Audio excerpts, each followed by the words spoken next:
Hello, my name is Alexander Pierce, and this is the story of how losing everything revealed the truth about my family, and how a single letter turned everything on its head.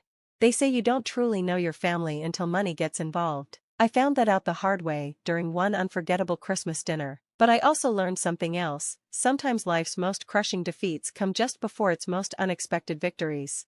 For 15 years, I was the golden child of the family, the one everyone pretended to admire but secretly envied. As CEO of Pierce Technologies, the company my grandfather had built from scratch in his garage, I transformed it into a $200 million empire. Every Christmas, I endured the forced smiles and insincere congratulations from my relatives as they angled for jobs, loans, or investments. My cousin Rachel, who'd failed at launching 3 tech startups, would always corner me with her latest idea. James, the family's struggling lawyer, would drop hints about becoming the company's legal counsel. And Sarah, the youngest, never missed a chance to remind everyone that she deserved a management role, despite having 0 qualifications. But Grandpa Jack was different. He didn't see me as a walking dollar sign. To him, I was still the kid who helped him tinker with computers in his garage. During our Sunday lunches, he'd often say, "Alex, in business and family, always keep an eye on the quiet ones. They're either guarding your back or waiting to stab it." I didn't fully grasp his meaning until it was too late. Everything began to unravel 3 months ago. The company's board of directors convened an emergency meeting after evidence surfaced of someone selling trade secrets to a competitor. The signs pointed to internal sabotage at the highest level. As CEO, the responsibility landed squarely on me. The board's decision was swift and unanimous. I was to step down while an investigation took place. By the next day, the headlines read, "Pierce Technologies CEO resigns amid espionage scandal."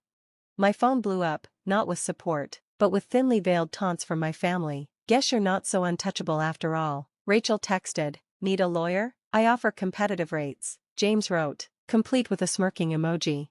Then, Grandpa Jack passed away unexpectedly. At his funeral, I felt the weight of the family's scrutiny as they reveled in my downfall. The whispers were relentless, "Bet he's not even in the will anymore," and "Think he'll dare to speak after what happened?" But Grandpa's parting words stuck with me. "Sometimes, Alex, losing everything is the only way to see who's truly on your side. Pay close attention to who's smiling at your misfortune. They're showing their true colors." Which brings us to tonight, Christmas dinner at the family mansion. Grandpa's will was set to be read tomorrow, but his lawyer, Mr. Harrison, had called me earlier in the day. "Your grandfather had specific instructions. He told me, be at dinner tonight. Don't say a word. Wait for me at 8 p.m. sharp." And so, here I was, seated at the far end of the table instead of my usual place at the head. The mansion sparkled with festive decorations, crystal snowflakes hung from the chandelier, the enormous Christmas tree glittered with ornaments, and Grandpa's chair, now empty, had been taken over by Rachel. This dinner, more than any other, was set to change everything. "So, Alex," Rachel called out, swirling her wine glass, "how's the job search going? I hear McDonald's is hiring managers." The table erupted in poorly concealed laughter. I stabbed at my turkey, saying nothing. "Oh, come on," James chimed in. "Surely someone wants to hire the famous Alex Pierce? Though I guess that corporate espionage scandal might look bad on the resume." More laughter. Even Mom, who'd always been my biggest supporter, joined in with a sharp comment. "Well, I guess this proves no one's perfect after all. Even my golden boy can fall." Sarah, ever the opportunist, seized her moment. "You know, the board might be interested in some fresh blood, someone younger, with new ideas." She let the implication hang in the air. I checked my watch. 7:55 p.m. 5 more minutes. "What's wrong, Alex?" Rachel taunted. "Cat got your tongue? Usually, you love telling us all about your brilliant business decisions." "Maybe he's finally learned some humility," Mom added, and that hurt the most. "It's about time, if you ask me." I looked around the table, taking in every smirking face, every gleaming eye enjoying my downfall. Grandpa's words echoed in my mind, "Watch carefully who celebrates your downfall." "Actually," I said, speaking for the first time that evening, "I'm just waiting." "Waiting for what?" James snorted. "Your career to magically resurrect itself?" The doorbell rang. 8 p.m. exactly.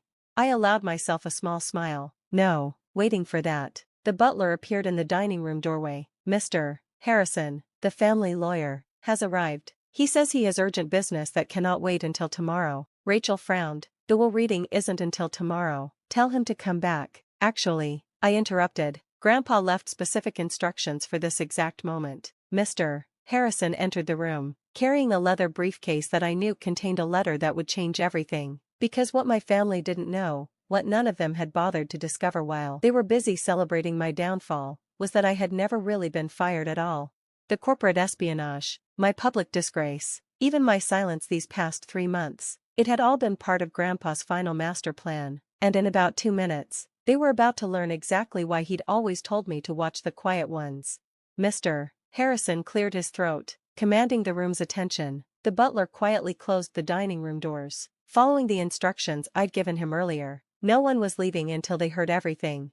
Ladies and gentlemen, Mr. Harrison began, I apologize for interrupting your Christmas dinner, but I have here an addendum to Jackson Pierce's will that was to be read specifically tonight, at exactly 8 p.m., 3 months after his passing. This is irregular, James protested, his lawyer instincts kicking in. As former family counsel, Mr. Harrison corrected, you should know that Mr. Pierce's instructions were quite clear and legally binding. He opened his briefcase and pulled out a sealed envelope. The room fell silent as he broke the seal.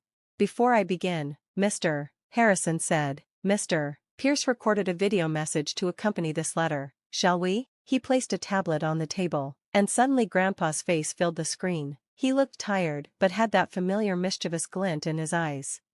If you're watching this, Grandpa began, then it's Christmas dinner, 3 months after my death, and my family is probably celebrating Alex's downfall. I know my family well. You see, I know exactly how you all think. The smirks around the table began to fade.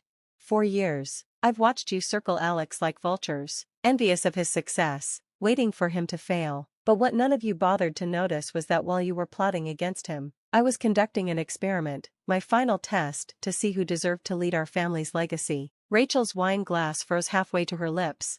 The corporate espionage scandal at Pierce Technologies? I orchestrated it. Every leaked document, every whispered rumor, every board meeting, it was all carefully planned, with Alex's full cooperation. Of course, the room erupted in gasps. All eyes turned to me.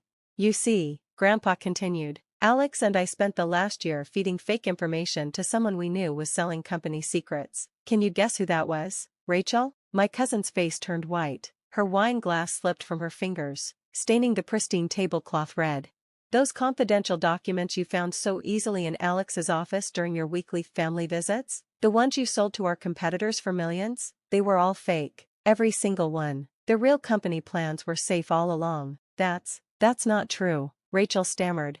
Mr. Harrison, I spoke up for the first time. Please play the surveillance footage. The tablet screen split to show security camera footage of Rachel sneaking into my office late at night, photographing documents with her phone. Dates stamped in the corner showed this happening over dozens of nights.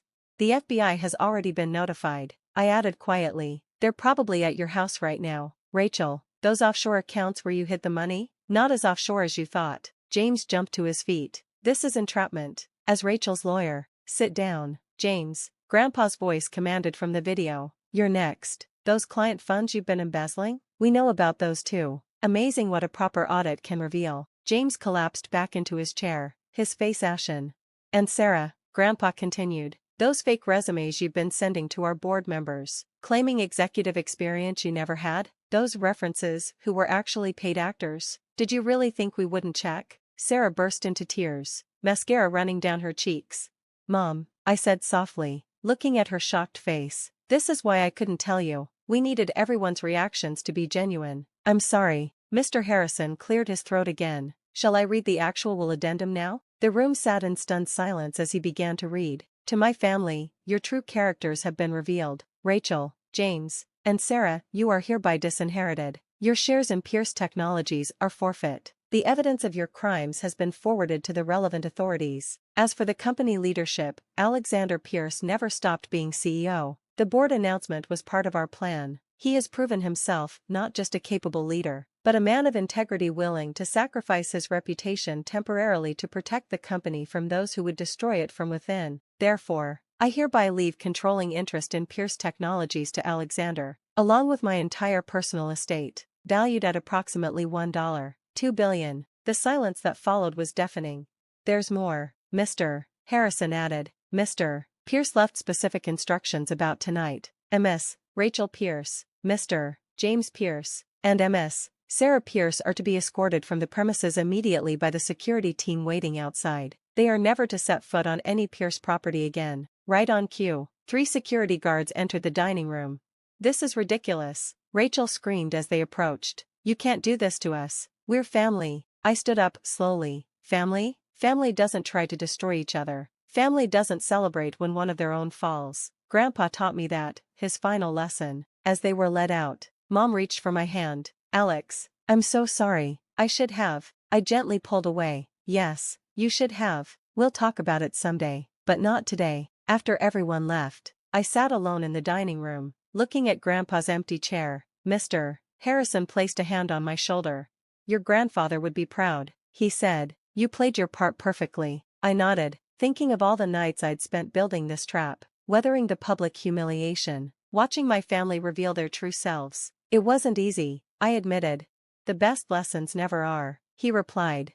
The next morning, the business papers ran a new headline: Pierce Technologies CEO orchestrates brilliant sting operation, saves company from industrial espionage. My phone buzzed with messages again, this time from business leaders congratulating me on my strategic genius. Rachel, James, and Sarah were arrested that week. Mom sent flowers to my office with an apology card, but I wasn't ready to forgive yet. Some wounds take time to heal. As for me, I hung Grandpa's picture in my office and got back to work. The company grew stronger than ever, now that the rot had been cut out. Sometimes I catch myself looking at that picture, remembering his words, "Watch the quiet ones." He was right. Sometimes the quiet ones are plotting your downfall, but sometimes, like Grandpa and me, they're orchestrating justice. These days, when people ask me about that Christmas dinner, I just smile and tell them the truth. Sometimes losing everything is the best way to find out who you really are, and who others really are too. As for family, well, I learned that real family isn't about blood, it's about loyalty, trust, and integrity. Grandpa taught me that too, right up until his final masterpiece of a lesson.